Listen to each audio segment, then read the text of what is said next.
जय श्री राधे दोस्तों, कैसे हैं आप सब। दोस्तों आप लोगों के मेरे पास बहुत सारे कमेंट्स आ रहे थे कि दी आपने भोले बाबा को किचन में क्यों विराजित किया हुआ है और जिस पर विराजित किया हो वो क्या चीज है, कहाँ से मिलेगा, हमें भी खरीदना है। तो आज मैं आप लोगों को आपके इन सभी सवालों के जवाब दूंगी। तो दोस्तों सबसे पहले तो ये कि हमने भोले बाबा को किचन में इसलिए विराजित किया हुआ है क्योंकि जो किचन होता है वो घर का सबसे पवित्र हिस्सा माना जाता है। क्योंकि हम यहाँ पर भगवान जी के लिए भोग प्रसाद तैयार करते हैं। जैसे मंदिर में हम सुबह सुबह बिना नहाए प्रवेश नहीं करते हैं, उसी तरह से हम किचन में भी सुबह सुबह बिना नहाए प्रवेश नहीं करते हैं। नहा धोने के बाद ही हम किचन में आते हैं, भोग प्रसाद तैयार करते हैं। तो जो किचन होता है वो हमारे घर का सबसे पवित्र हिस्सा होता है, मंदिर की ही तरह। तो इसीलिए हमने भोले बाबा को किचन में विराजित किया हुआ है। पहला रीजन तो ये है। और दूसरा रीजन ये है दोस्तों, क्योंकि सुबह सुबह हमारे घर में जितने भी सदस्य हैं वो सुबह सुबह सभी भोले बाबा को जल चढ़ाते हैं। तो किचन में विराजित करने से थोड़ा जल चढ़ाना आसान हो जाता है। मंदिर में रखने से जो जल है वो इधर उधर गिरने का खतरा रहता है। तो हमने किचन में विराजित किया हो जिससे कि हम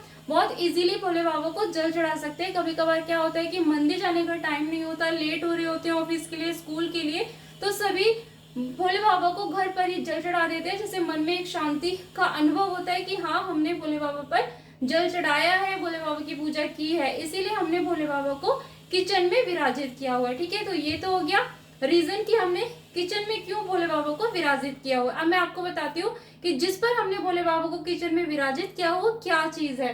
तो आप इस तरह से आप मेरे वीडियोस में देखते ही है, इस तरह से हमने भोले बाबा को किचन में इस तरह से विराजित किया हो। ये जो पात्र है ये मिट्टी का पात्र है, ये वाला। इस तरह से ये जो मिट्टी का पात्र मिलता है ना, कुम्हार की दुकान पर जो मिट्टी के बर्तन वगैरह बेचते हैं उनके पास ये आसानी से मिल जाता है। इसमें नवरात्रों के टाइम में ये मिलता है। इसमें हम जौ बोते हैं, तो ये नवरात्रों के टाइम में ही हम लेकर आए थे जौ बोने के लिए। उसके बाद हमने इसको इस तरह से यूज किया है। अगर हम इस तरह से इसको इसमें भोले बाबा को विराजित करेंगे ऐसे ही, तो जब जल चढ़ाएंगे तो जो मिट्टी है वो धीरे धीरे खंडने लगेगी, निकलने लगेगी, जिससे ये खराब हो जाएगा। तो मेरी मम्मी ने क्या किया है, मैं आपको पास से दिखाती हूँ। ये देखिए, मेरी मम्मी ने इस पर इस ऐसा जो मिट्टी का पात्र होता है ना, इसी मिट्टी के पात्र पर ये व्हाइट सीमेंट लगा दिया। ये व्हाइट सीमेंट लगाया हुआ है इस तरह से, जिससे ये पक्का हो गया है। जिससे हम इस पर जब जल चढ़ाते हैं तो ये मिट्टी नहीं निकलती है, ना ही इस पे काई वगैरह आती है। लेकिन धीरे धीरे क्या होता है, ये नीचे से ब्लैक होना स्टार्ट हो जाता है। जैसे अभी थोड़ा थोड़ा हो गया है।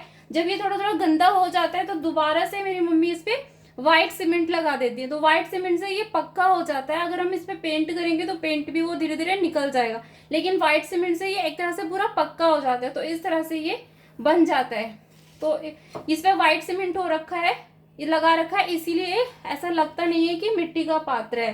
तो ये मिट्टी का पात्र ही है। इस पे इस तरह से आप व्हाइट सीमेंट घर पर बहुत इजीली लगा सकते हैं, जिससे आप इस तरह से इसको तैयार कर सकते हैं। और हमने इसमें अपने भोले बाबा को इस तरह से विराजित किया हुआ है। ये भी हमारे भोले बाबा के ही स्वरूप हैं।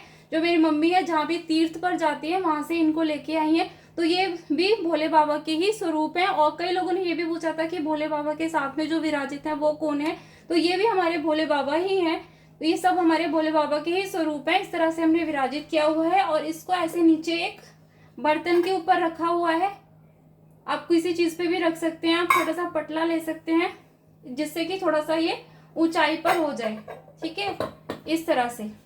और इसमें हमने अंदर एक होल कर दिया है। ये देखिए, यहाँ पर एक चिड़िया मैंने कर दिया है, दिख रहा होगा आपको शायद।